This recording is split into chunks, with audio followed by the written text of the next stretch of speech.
Hello guys, আমি হাঁসের মাংস রান্না করব। যারা হাঁসের মাংস খেতে চান তারা আমাদের বরিশালের বাড়িতে চলে আসুন। এই প্যানটার ভিতরে আমি হাঁসের মাংস নিয়ে নিলাম। এবার প্রথমে আমি পেঁয়াজ কুচি দিয়ে দিলাম, পরিমাণ মতো দিয়ে দিলাম।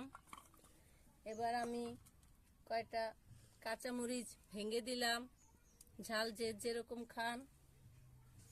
এবার আমি আদা রসুন দিয়ে দিলাম। একটু আদা রসুন হাঁসের মাংসে একটু বেশি দিলে আদা রসুনটা দিলে স্বাদ ভালো হয়। হ্যাঁ, এবার দিয়ে দিলাম আমি যে যেরকম ঝাল খান, হলুদ মরিচ একাত্র করে নিয়েছি, দিয়ে দিলাম।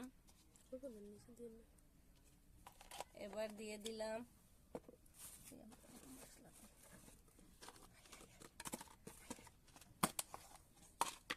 দিয়ে দিলাম দারচিনি, দুটো এলাচ ভেঙে দিয়ে দিলাম। এই দিয়ে দিলাম 4টা লবঙ্গ দিয়ে দিলাম। এবারে দিব স্বাদের জন্য একটু মিশ্রণ মশলা। এবার দিয়ে দিব লবণ। এবার দিয়ে দিব আমি সয়াবিন তেল। যে বেশি খান বেশি দিবেন, যে কম খান একটু কম দিবেন, কারণ হাঁসের মাংস অনেক তেল। একটু আরেকটু লবণ দিয়ে দিলাম।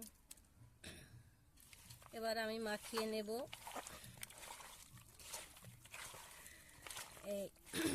এই মাংসটা আমার বড় মেয়ের জামাই খেতে খুব পছন্দ করে।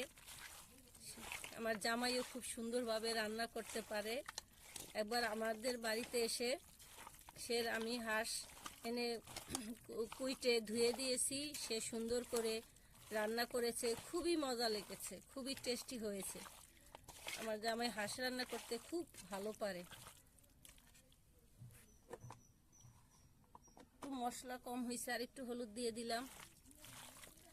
এবার ভালো করে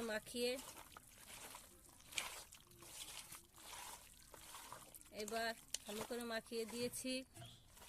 এবার দিব অল্প একটু পানি দিয়ে দিচ্ছি কষানোর জন্য। এইটা আমি কিছুক্ষণ মাখিয়ে রেখে দিব,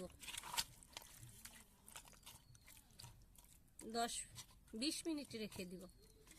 তারপর আমি চুলায় বসিয়ে রান্না করব। যে খেতে চান আমাদের বাড়িতে, বরিশালের বাড়িতে চলে আসুন। বিশেষ করে আমার বড় মেয়ে আর বড় জামাই নাতি।